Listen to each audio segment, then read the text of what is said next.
Salam, and welcome to a new episode of Brief Pause. So, let me give you some context to this episode.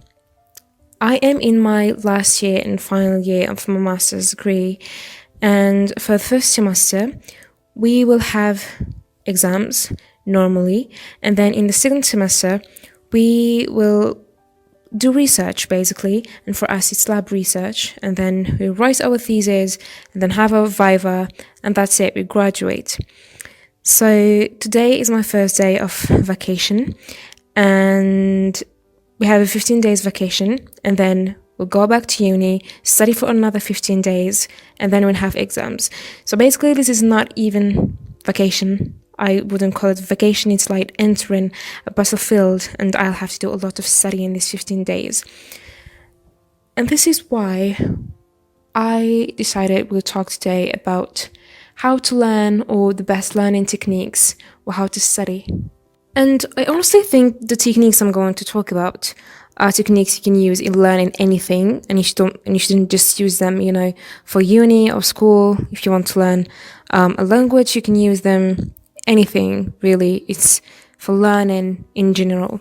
But let's talk about some techniques, and the techniques I know a lot of us use, such as repetitive reading, note-taking, highlighting and underlining. These are techniques I honestly used forever.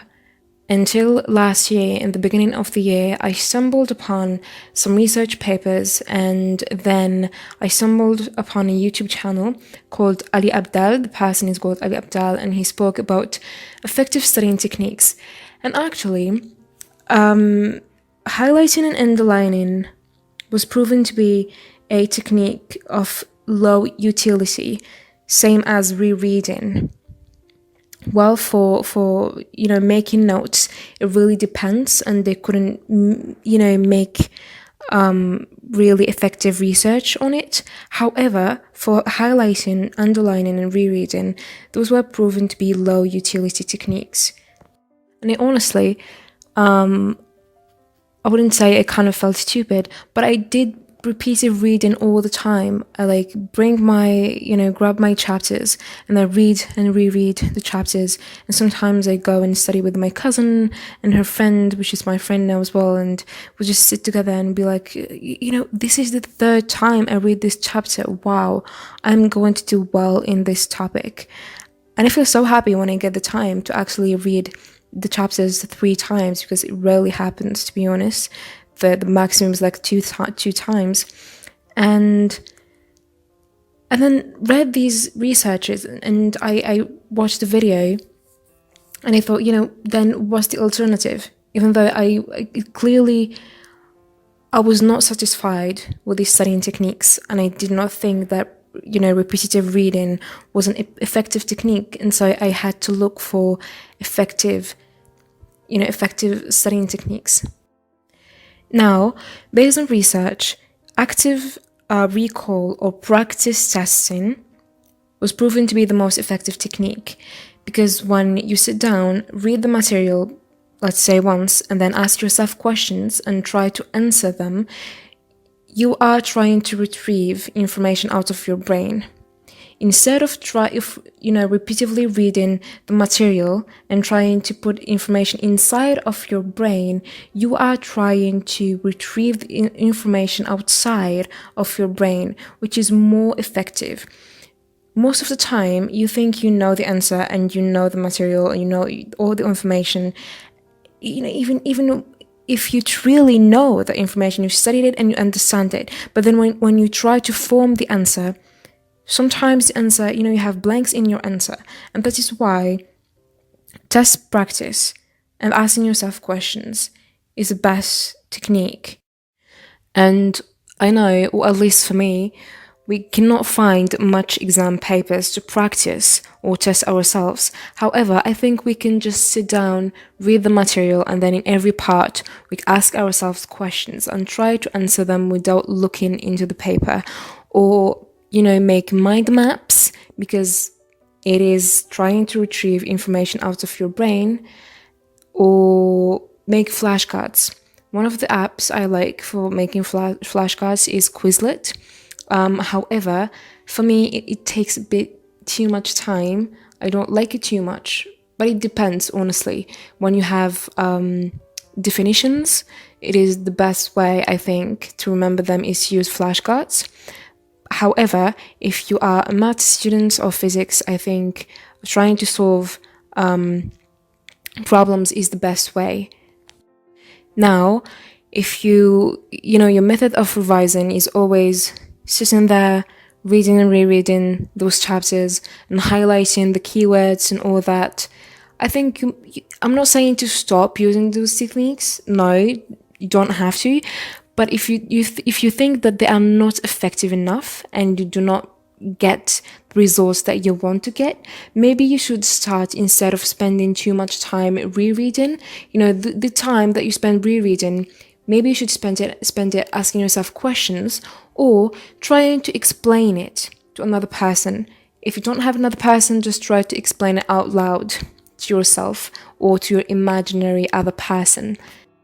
You probably know that there are a lot of note-taking methods, and one of them that I like is the Cornwell note-taking method. And in this method, you leave a section in your paper where you can write questions. When the teacher is explaining, you take notes, but then at the same time, you write down questions in that section that you think the teacher will probably ask, or questions that will help you study that particular part that the teacher was explaining and you will take a note about. Again, instead of spending so much time using the repetitive reading method or by highlighting and underlining keywords and making your notes look so pretty, which I know that's probably what you do, especially with rereading your chapters, which is not very effective, try to use the active recall or practice testing method or technique. Try to retrieve the information out of your brain by any sort, by using flashcards, which is basically questioning yourself, or trying to teach the material to someone else or to yourself or your imaginary friend, or by testing yourself by exam papers, by using mind maps, just anything that will make you retrieve information out of your brain instead of trying to put it in your brain all the time by reading again and again. And to be honest, I only used the active recall method last year, and I performed much better in the modules that I used the active recall compared to the modules that I only read and reread the chapters. However, I think I still, I did not use it effectively just yet. And since this is my last exam, I am going to try and use it all the time. And here I sign my friends to let the Hunger Games begin. I have 15 days. I will do my best because I know after these 15 days we'll be back to university and we'll keep on studying, actually have more chapters to study. So I will do my best. So if you have exams soon, like me, because I know now a lot of university students have exams after the holidays, or you have your baccalaureate exam, or you just want to learn something new, the first thing is try to use the active recall method, and second thing, plan your revision. And the third thing, please do not grab just one module and study it all the time until you finish it and then feel happy because you finished one module. It feels great when you finish one module, but then it feels awful when you remember that 4 days or 5 days passed and you only studied one module and you didn't start any of the other modules you still have. What I do is, in the same morning, I pick a module that has a high coefficient and then a module that has a low coefficient.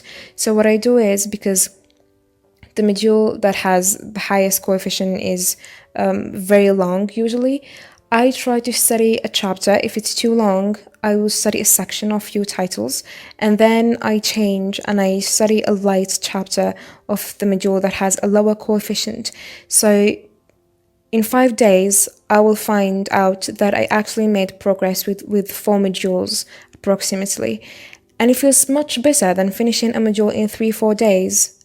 and finding out that I did not make any progress with the other module. And I know sometimes when you start a subject, you just want to go on with it, and it feels right, especially when you start understanding the material. You just want to go on and keep it until you finish the whole module and you feel good about it, but then it's not efficient, you know? So instead, plan it, and plan in the same day that you would study at least 2 different modules.